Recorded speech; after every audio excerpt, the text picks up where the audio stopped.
Assalamualaikum warahmatullahi wabarakatuh. Kami dari kelompok 9 akan mempresentasikan peran komunikasi dalam mengantisipasi hoaks. Sebelum memulai presentasi, izinkan saya untuk memperkenalkan anggota kelompok. Yang pertama, diri saya sendiri, Joshua Septiano. Yang kedua, Putri Mulia Maharani. Yang ketiga, Dina Anggreni. Yang keempat, Zelina Talango. Dan yang terakhir adalah Muhammad Ridho Mantofani. Masuk dalam materi. Yang pertama, pengertian hoax. Hoax adalah informasi palsu, berita bohong, atau fakta yang dipelintir atau direkayasa untuk bertujuan lelucon hingga serius dalam kurung politis. Hoax adalah usaha untuk menipu atau mengakali pembaca atau pendengarnya untuk mempercayai sesuatu. Padahal sang pencipta berita hoax tersebut tahu bahwa berita tersebut adalah palsu. Salah satu contoh pemberitaan palsu yang paling umum adalah mengklaim suatu barang atau kejadian dengan suatu sebutan yang berbeda dengan barang atau kejadian yang sebenarnya. Dalam istilah bahasa Indonesia, hoax merupakan kata serapan yang sama pengertiannya dengan berita bohong.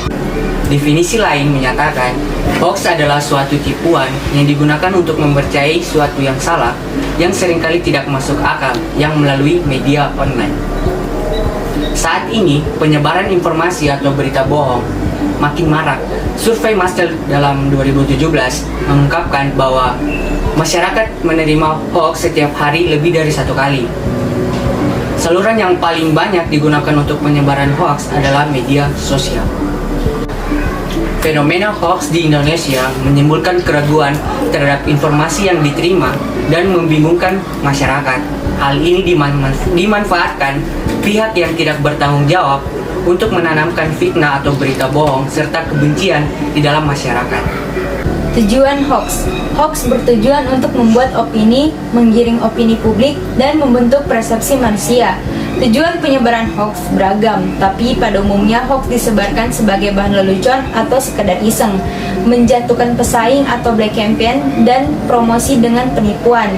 Namun ini menyebabkan banyak penerima hoax terpancing untuk segera menyebarkan kepada rekan sejawatnya, sehingga akhirnya hoax ini dengan cepat tersebar luas.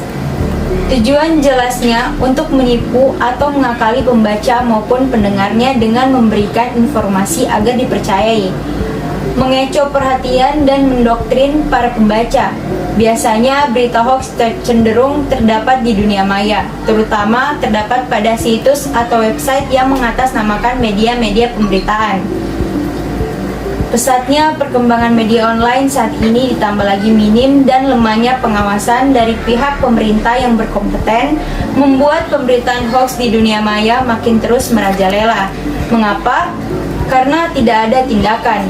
Mengapa tidak ditindak? Diduga karena adanya indikasi kepentingan. Selanjutnya ada jenis-jenis hoax. Yang pertama, satir atau parodi. Konten-konten jenis ini banyak dibuat seseorang dan banyak digunakan untuk menyindir pihak-pihak tertentu. Selain itu, konten jenis satir juga dibuat sebagai suatu bentuk kritik terhadap isu yang lagi naik. Kritik yang disampaikan bisa dalam hubungan personal, kelompok dalam kelompok, maupun untuk mengkritik isu yang banyak terjadi di tengah masyarakat. Konten satir sebenarnya belum sepenuhnya dapat dikatakan konten yang berbahaya. Konten satir ini juga biasanya tidak berpotensi memiliki unsur kejahatan. Akan tetapi, tetap saja konten-konten seperti ini masih banyak mengecoh masyarakat. Banyak masyarakat yang serius menanggapi konten tersebut. Hal yang mengkhawatirkan lainnya, jika isi konten yang disampaikan juga hal-hal yang belum jelas kebenarannya, masyarakat yang menonton secara langsung bisa saja percaya. Ini juga akan menjadi berita hoax. Yang kedua ada misleading content atau konten menyesatkan. Jenis konten ini kerap dibuat secara sengaja. Konten-konten jenis ini dibuat untuk menjelek-jelekan seseorang atau sesuatu. Hal-hal yang diangkat dalam konten tersebut juga dapat menyangkut satu orang maupun banyak orang. Konten-konten jenis ini dibuat untuk mengiring opini masyarakat. Konten menyesatkan atau misleading content dibuat dengan memanfaatkan informasi asli atau informasi-informasi itu bisa saja berupa pernyataan resmi, gambar atau foto, statistik, dan lain-lainnya. Informasi tersebut akan diedit sedemikian rupa sehingga informasi dengan konten yang akan dibuat tidak memiliki hubungan. Yang ketiga ada imposter content atau konten tiruan. Informasi yang ada di konten jenis ini biasanya diambil dari informasi yang benar. Contohnya seperti mengutip pernyataan tokoh yang terkenal atau berpengaruh. Konten jenis ini tidak hanya dibuat untuk pribadi. Banyak konten-konten jenis ini yang dibuat untuk mempromosikan sesuatu.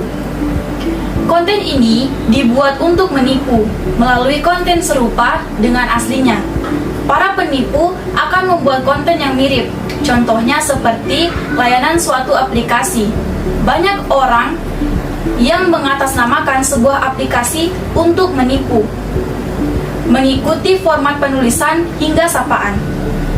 Jenis hoax yang selanjutnya adalah fabricated content atau konten palsu. Konten hoax yang satu ini adalah jenis konten yang sangat berbahaya. Konten ini dibuat untuk menipu orang-orang. Banyak juga yang dirugikan karena adanya konten palsu seperti ini. Informasi-informasi yang ada juga tidak bisa dipertanggungjawabkan. Fakta yang ada dalam informasi itu tidak benar. Contoh yang sering terjadi dalam jenis konten ini adalah informasi lowongan kerja yang mengatasnamakan suatu perusahaan atau lembaga informasi lowongan kerja yang dibuat sampai mirip dengan aslinya. Yang kelima, false connection atau koneksi yang salah. Konten jenis ini juga banyak ditemukan di media sosial. Contoh yang sering ditemukan adalah perbedaan antara isi konten, judul konten, hingga gambar konten. Konten-konten ini sengaja dibuat untuk mendapatkan sebuah keuntungan. Yang keenam adalah false context atau konteks keliru. False context adalah konten yang keliru. Dikatakan keliru karena memuat informasi yang tidak benar. Contoh konten-konten seperti ini berisi sebuah pernyataan, video, atau foto yang sudah pernah terjadi sebelumnya. Kemudian kejadian itu diulas ulang dan tidak disesuaikan dengan fakta sebenarnya. Yang ketujuh, manipulated content atau konten manipulasi. Konten manipulasi adalah sebuah konten yang sudah diedit atau konten-konten tersebut akan diedit sehingga tidak sesuai dengan konten aslinya. Konten-konten jenis ini dibuat untuk mengecoh para masyarakat yang membacanya. Kejadian seperti ini banyak dialami oleh media-media besar. Konten yang mereka buat akan diedit atau disunting oleh orang-orang yang tidak bertanggung jawab. Nah, selanjutnya, dampak kemajuan teknologi. Para kemajuan teknologi informasi komunikasi saat ini tidak hanya memberikan dampak yang positif, tetapi juga memberikan dampak yang buruk. Penyampaian akan informasi begitu cepat, di mana setiap orang telah mudah memproduksi informasi, dan informasi yang begitu cepat tersebut melalui beberapa media sosial seperti Facebook, Twitter, ataupun seperti WhatsApp dan sebagainya. Nah, saya akan memaparkan cara-cara untuk mengantisipasi hoax yang telah tersebar. Yang pertama adalah hati-hati dengan judul provokatif atau clickbait. Berita hoax seringkali menggunakan judul sensasional yang provokatif, misalnya dengan langsung menudingkan jari ke pihak tertentu. Isinya pun bisa diambil dari berita media resmi. Hanya saja diubah-ubah agar menimbulkan persepsi sesuai yang dikehendaki sang pembuat hoax. Nah, yang kedua, cermati alamat situs, berita, atau sumber. Untuk informasi yang diperoleh dari website atau mencantumkan link, cermatilah alamat URL situs yang dimaksud. Apabila berasal dari situs yang belum terverifikasi sebagai institusi pers resmi, misalnya menggunakan domain blog, maka informasinya bisa dibilang meragukan. Yang ketiga, periksa fakta. Hal lain yang perlu dicermati adalah perbedaan antara berita yang dibuat berdasarkan fakta dan opini. Fakta adalah peristiwa yang terjadi dengan kesaksian dan bukti, sementara opini adalah pendapat dan kesan dari penulis berita sehingga memiliki kecenderungan untuk bersifat subjektif. Nah, yang keempat, cek keaslian foto atau gambar. Di era teknologi digital saat ini, bukan hanya konten berupa teks yang bisa dimanipulasi, melainkan juga konten lain berupa foto atau video. Ada kalanya, pembuat berita palsu juga mengedit foto untuk memprovokasi pembaca. Cara untuk mengecek keaslian foto bisa dengan memanfaatkan mesin pencari Google, yakni dengan melakukan drag and drop ke kolom pencarian Google Image. Hasil pencarian akan menyajikan gambar-gambar serupa yang terdapat di internet, sehingga kita bisa bandingkan dengan foto sebelumnya. Yang kelima, ikut grup diskusi anti-hoax. Di Facebook, terdapat sejumlah fanpage dan grup diskusi anti-hoax. Misalnya, Forum Anti Fitnah, Hasut, dan Hoax. Fanpage dan grup Indonesian Hoax Buster. Fanpage Indonesian Hoaxes dan grup Sekoci. Di grup-grup diskusi ini, netizen bisa ikut bertanya apakah suatu informasi merupakan hoax atau bukan, sekaligus melihat klarifikasi yang sudah ada diberikan oleh orang lain sebelumnya.